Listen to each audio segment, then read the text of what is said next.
carelessly left the door unlocked, and the breeze had just taken it off the latch, leaving it swaying in the brisk morning air. I admonish myself, promising that I will pay more attention in future. There might not be anything in here to entice an opportunist looking for an easy grab and sell, but there is still incredibly sensitive information held within the drawers of the cabinets that, in the wrong hands, could have far more damaging consequences.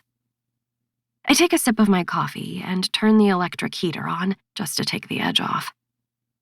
It's forecast to be a warm day, but the overnight coolness has made its presence felt, not helped by leaving the door open, I say scathingly to myself.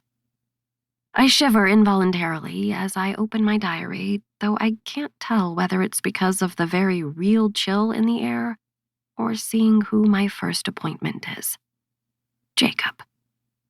My chest tightens, and I ask myself for the 100th time whether I've done the right thing by him. I know I certainly haven't done right by Leon, but then I wonder if that's not his own fault. If he hadn't been so distracted lately, I would have found it easier to tell him. But the job that we thought would give us more time together has actually resulted in exactly the opposite. Because even when he's home, he's on constant call, and the summer concert that he's spent the last 4 months organizing is fast approaching, leaving him with even less time and certainly less patience. I've wanted to tell him about Jacob. Tried several times, but he's never listened long enough for me to get to the important part. But maybe that's just me choosing to see it that way, because I know how he's going to react when I do. He'll no doubt take me to task for caring too much and going beyond the call of duty. But there's a reason for that. I knew as soon as Jacob started coming to see me 3 months ago that his story was different.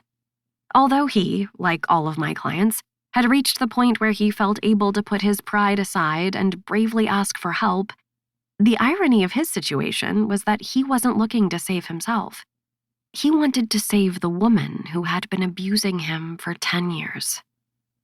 "If I don't get out now, I'm terrified of what I might do," he'd said when I asked him why he'd come to see me during our first session. For the first time ever, I was going to retaliate, and it scared me because I didn't know what I might be capable of. I'd looked at him, curiously, unable to recall another client who thought they were the one who needed help instead of the person who had been making their life hell. "Can you tell me what happened to make you feel this way?" I'd asked softly. He'd looked down at his intertwined fingers in his lap. "She stayed out last Saturday." He'd started. "All night." "Okay," I said. "And do you know where she'd been?" He'd laughed cynically. "Oh, she made sure to tell me all the details." He shifted on the sofa, pulling a scatter cushion onto his lap as if it were a metaphorical barrier.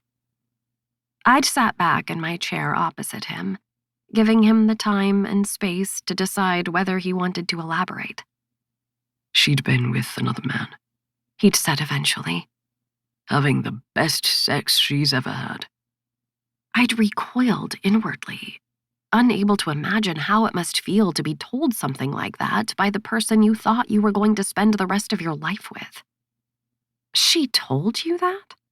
I'd asked incredulously, seemingly still capable of being shocked by the sadistic behavior of some people, despite being in the job for over 10 years. He'd nodded. "Yes, just before she straddled me and attempted to force herself on me." "And what happened?" "Absolutely nothing," he said. I could still smell him on her, for God's sake. But regardless, I could no longer convince my body that making love to her was what I wanted to do. It had listened to the call to action for so long, ever ready to perform when she wanted it to. But eventually, my brain just said, "Enough. I can't do this anymore." His lips had closed and he'd grimaced. She told me I was an embarrassment to mankind, unable to perform the most primitive of functions. "How did that make you feel?" I'd asked. "Less of a man," he said. "Though I guess she's ingrained it in me to such an extent that it's impossible to feel any other way."